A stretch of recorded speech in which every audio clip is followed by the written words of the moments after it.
Mesdames, Messieurs, aujourd'hui, j'en profite pour qu'on en parle. La ville de Bukavu est en train de vieillir du jour au lendemain et les gens construisent sans respect des normes urbanistiques. Nous avons l'impression d'avoir une ville vieille mais qui est encore jeune parce que la ville de Bukavu, disons-nous la vérité, n'a pas plus de 100 ans. Mais elle semble être vieille, elle semble être asphyxiée par nos propres constructions. C'est chaque jour au lendemain que lorsqu'il pleut, il y a des inondations, allant même à détruire des maisons, jusque même nous perdons des vies humaines dans des inondations. C'est chaque jour, par exemple, lorsqu'il y a un incendie, qu'on doit perdre de milliers de maisons, de milliers de familles restent sans abri et nous perdons même des vies humaines dans des incendies. Seulement pour le mois d'octobre, la ville de Bukavu a perdu 25 personnes dans des incendies. Il est temps que nous puissions une fois de plus réfléchir. Penser à cela pour que nous puissions trouver des solutions à ces problèmes. Un problème majeur. Est-ce que le problème, c'est de détruire la ville de Bukavu? La question se pose.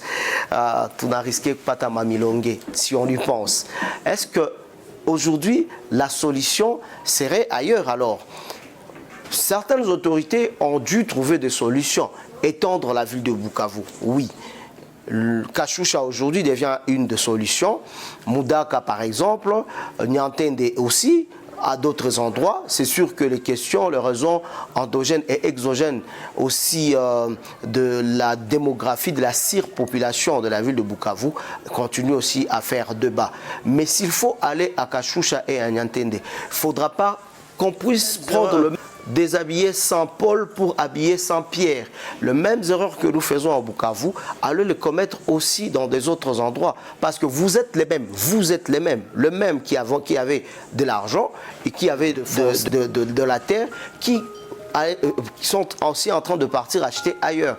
Mes chers aux autorités, j'ai deux recommandations, une seule d'ailleurs. Préférez tout simplement que l'urbanisation et l'aménagement précèdent la construction.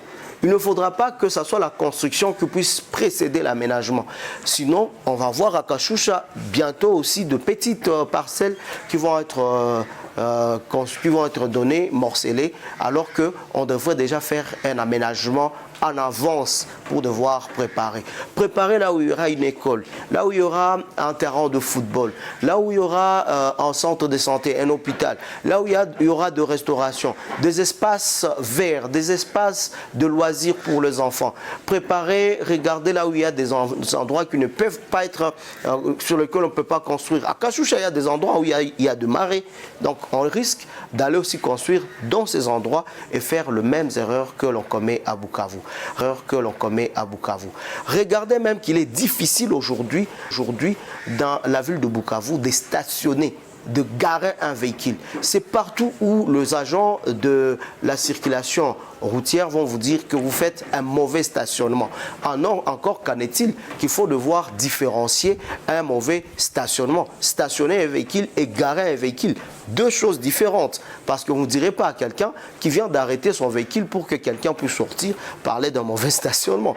Donc ça, c'est pas un mauvais stationnement. Donc il est important que tous nous puissions nous mettre en tête sur cela. Voilà un peu aujourd'hui mon exhortation, chères autorités, chers entrepreneurs, chers commerçants, opérateurs économiques, préférez bien que l'on puisse commencer par l'aménagement, l'urbanisation avant la construction.